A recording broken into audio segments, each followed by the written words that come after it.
2021 జనవరి 6వ తారీఖున వాషింగ్టన్ డీసీలో ఉన్నటువంటి క్యాపిటల్ హిల్ మీద జరిగింది ఒక దాడి. ఆ దాడి విషయంలో ట్రంప్ తప్పుగా మాట్లాడాడని ఈ బ్రిటిష్ బ్రాడ్కాస్టింగ్ కంపెనీ అయినటువంటి బీబీసీ తప్పుగా ప్రచారం చేసిందని ట్రంప్ అప్పుడే పెద్ద ఫైర్ అయ్యాడు. దాని మీద పరువు నష్టం దావా కూడా వేశాడు, $100 కోట్ల.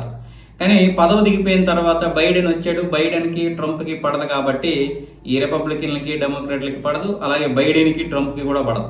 ఆ విధంగా ఆ కేసు అలాగే నానిచ్చారు. మళ్ళీ ఇప్పుడు ట్రంప్ రెండోసారి వచ్చాడు కదా, దీన్ని మళ్ళీ ఇప్పుడు తవ్వితీస్తున్నాడు. $100 కోట్ల కాదు, $500 కోట్ల మేము పరువు నష్ట దావా వేస్తామంటే అప్పుడు బీబీసీ చైర్మన్ సమీర్ షా అయితే క్షమాపణలు చెప్పాడు.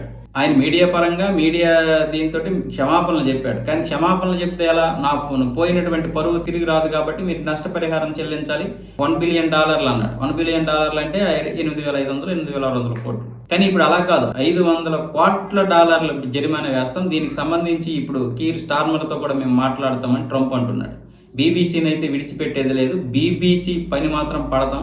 ఎన్నో తప్పుడు ప్రచారాలు చేసింది. ఈ తప్పుడు ప్రచారంలో ఇది చాలా పెద్ద తప్పుడు ప్రచారం. ఈ క్యాపిటల్ హిల్ మీద జరిగినటువంటి దాడి విషయంలో నేను మాట్లాడినటువంటి మాటలు వక్రీకరించి అదేదో ఎడిటింగ్ తప్పుగా భావించండి అంటున్నారు. ఎడిటింగ్ తప్పు ఎలా అవుద్ది, అంత మూర్ఖులు అక్కడ పనిచేయడం లేదు కదా అనే విధంగా ఇప్పుడు ట్రంప్ అంటున్నాడు. ఈ విషయంలో మాత్రం బీబీసీకి మాత్రం వాయించేయాలి.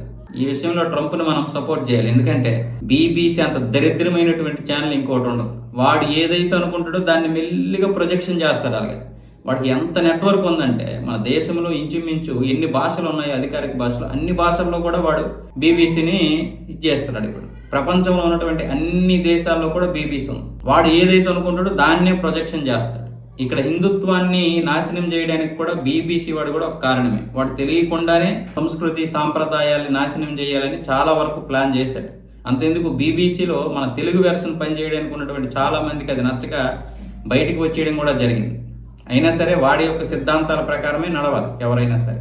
అది ఏ కంపెనీ అంతే, ఏ సిద్ధాంతం ఉంటో ఆ సిద్ధాంతమే చేయాలి. ఇప్పుడు రేపు మన కంపెనీ పెడితే మన సిద్ధాంతాల ప్రకారమే పని చేయాల్సి ఉంటుంది. కానీ ఈ దేశం నాశనం చేయడానికి బీబీసీ వాడు అనేవాడు ఎంతో ప్లాన్ చేశాడు, చేస్తూనే ఉన్నాడు. ఇంకా ఇప్పుడు వాడికి ఇలాంటి జరిమానాలు పడితే కానీ బుద్ధి రాదు.